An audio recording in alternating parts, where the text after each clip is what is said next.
An ce ba a ɓoye cibi ranar wanka, bayyana so ga wanda yake ra'ayinka kar yayi nisa.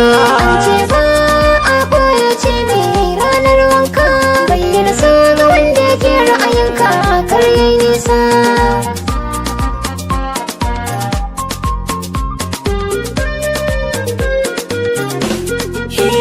Duka jiki yana da rabon soyayya, ni na gano sai dai in an samu karancin niyya.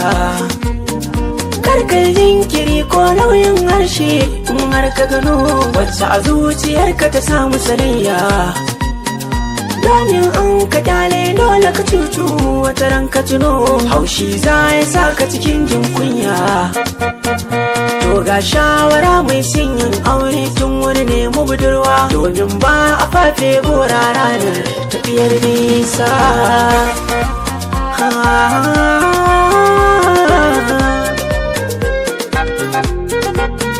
Ni ma na aminta da soyayyarka, dan na gano kai wayayye ne a fagen soyayya. Wanda ya kasa bayyana soyayyarsa domin tsoro ya zama mai noma babu fatanya. Mai neman kauna karai wahalalle ne sunansa, sai kaga an taka shi a ce yayi hanya.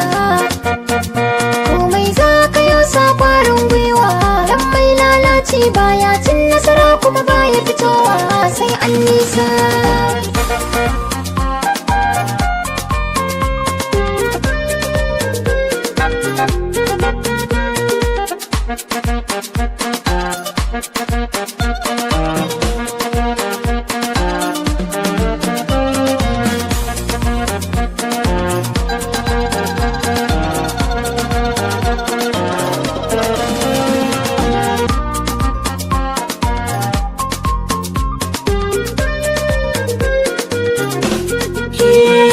A gare ki zan bayar da mana ita ce tawa, soyayyar da na dauka da baki.